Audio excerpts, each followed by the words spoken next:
दोस्तों, आपने नदी या समुद्र पर बने ब्रिज तो देखे ही होंगे, लेकिन क्या आपने कभी सोचा है कि पुल बनते कैसे हैं? अब आप इस ब्रिज को देखिए, इसके पिलर पानी में हैं। कैसे रुके हैं ये पिलर्स और इन्हें कैसे बनाया गया होगा? नदी का पानी काफी तेजी से बह रहा है। बहते पानी में अगर आप कुछ भी फेंकोगे तो वह भी बह जाएगा। लेकिन पुल बनाने में जो भी सीमेंट, कंक्रीट और दूसरे मटेरियल यूज हुए हैं, सब उसी जगह पर रुके हुए हैं। कैसे संभव है ये सब? इस पुल को देखो, यह समुद्र पर बना हुआ है। इतना ही नहीं, बहते पानी में जो पिलर्स बने हुए हैं, ये सैकड़ों सालों तक कई टन के बोझ को अपने ऊपर लेते हैं। ये सब कैसे हो पा रहा है? कैसे ये पुल ट्रेन, बस और हजारों गाड़ियों के भार को सपोर्ट करते हैं? जानेंगे दोस्तों इन सारे सवालों के जवाब इस वीडियो में, क्योंकि इस वीडियो में हम आज आपको बताने वाले हैं कि नदी और समुद्र में पिलर कैसे बनते हैं और इन पिलर्स पर पुल कैसे बनते हैं। फिर इतने हैवी लोड ये कैसे सालों तक सपोर्ट करते हैं? ब्रिज के बनने की पूरी इंजीनियरिंग आज बताने वाले हैं। बस आप बने रहिएगा वीडियो के अंत तक। दोस्तों, बहते पानी में ब्रिज बनाना बहुत ही कठिन काम होता है। पुल को बनाने के पूरे मैकेनिज्म को आपको बताएं तो ये बड़े बड़े ब्रिज जिन पर रोज लाखों टन का भार पड़ता है,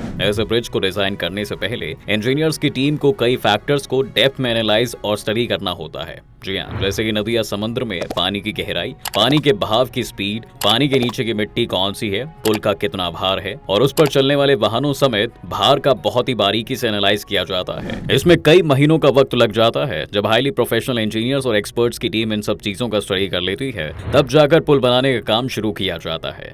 पुल के पूरी तरह से बनने में भी लंबा समय लग सकता है।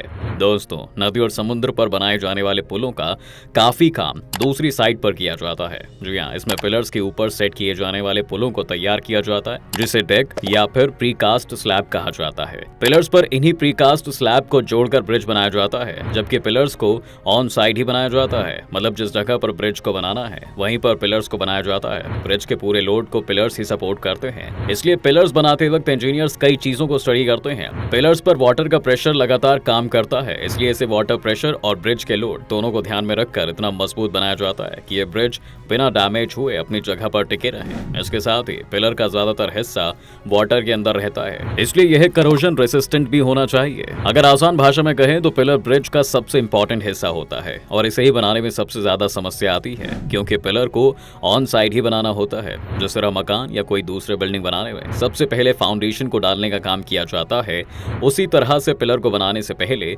इसके फाउंडेशन का काम होता है। पूरे प्रोजेक्ट के साइज के आधार पर फाउंडेशन का प्लान भी पहले किया जाता है। दोस्तों, पिलर को बनाने के लिए दुनिया का सबसे मजबूत कंक्रीट यूज किया जाता है।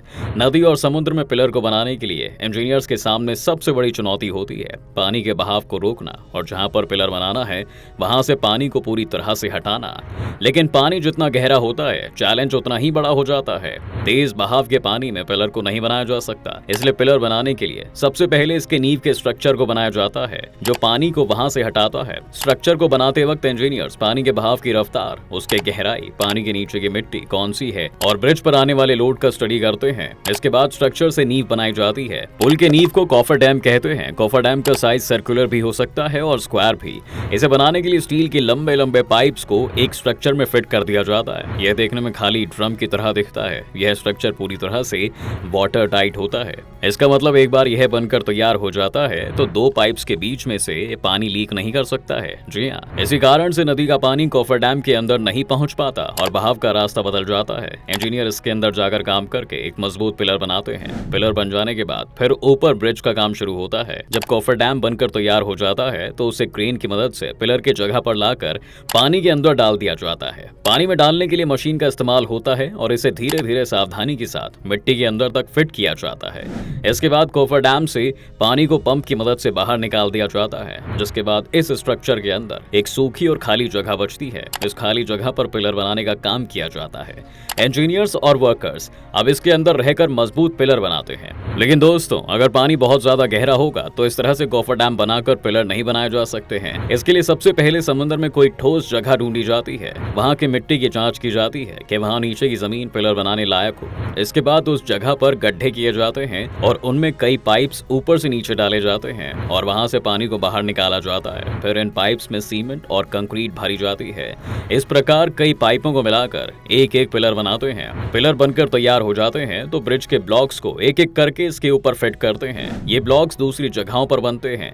साइड पर इन्हें क्रेन या दूसरी मशीनों की मदद से लाते हैं। इन ब्लॉक्स को फिर क्रेन की मदद से ही पिलर के ऊपर पहुंचाते हैं। कई ब्लॉक्स को आपस में जोड़कर ब्रिज बनाया जाता है। तो दोस्तों, ये था उन ब्रिजेस के बनाने के पीछे की पूरी मैकेनिज्म। लेकिन अब आपको ये भी बता देते हैं कि नदी और समुद्र पर कितने तरह के पुल बनाए जाते हैं। दोस्तों, इंसान ने विज्ञान और टेक्नोलॉजी की दुनिया में अभूतपूर्व उपलब्धि हासिल कर ली है। इंजीनियर्स आज के टाइम में कुल 5 तरह के ब्रिजेस बना रहे हैं। इनके नाम है arch bridge, beam bridge, cantilever bridge, suspension bridge और ट्रस ब्रिज। जहां ट्रस ब्रिज का डिजाइन सबसे मजबूत होता है तो वहीं सस्पेंशन ब्रिज को बनाने में सबसे ज्यादा खर्चा लगता है। सस्पेंशन ब्रिज स्ट्रेचेबल होता है। अब हम 1 बाय 1 करके सभी टाइप्स के ब्रिजेस के इंपॉर्टेंट फैक्ट्स के बारे में डिस्कशन कर लेते हैं। आइए दोस्तों, सबसे पहले बात करते हैं बीम ब्रिज की।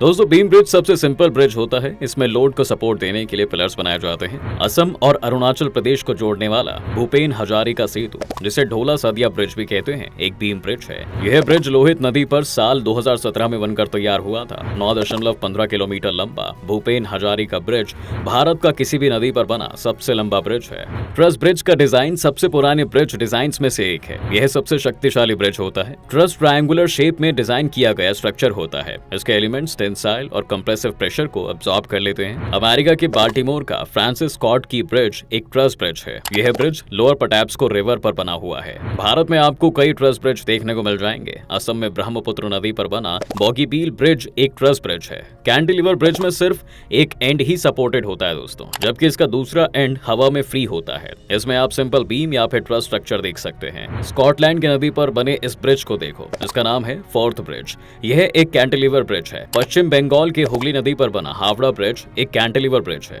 इसके साथ ही यह suspension bridge truss arch bridge के कैटेगरी में भी आता है।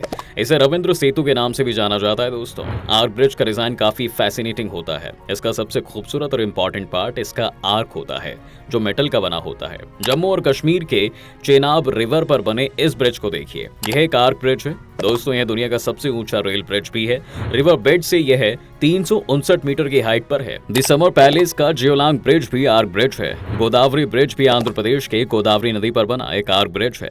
सस्पेंशन ब्रिज ये आज के समय में सबसे महंगे ब्रिज होते हैं दोस्तों। इसे बनाने में 1 बिलियन तक का खर्च आ सकता है।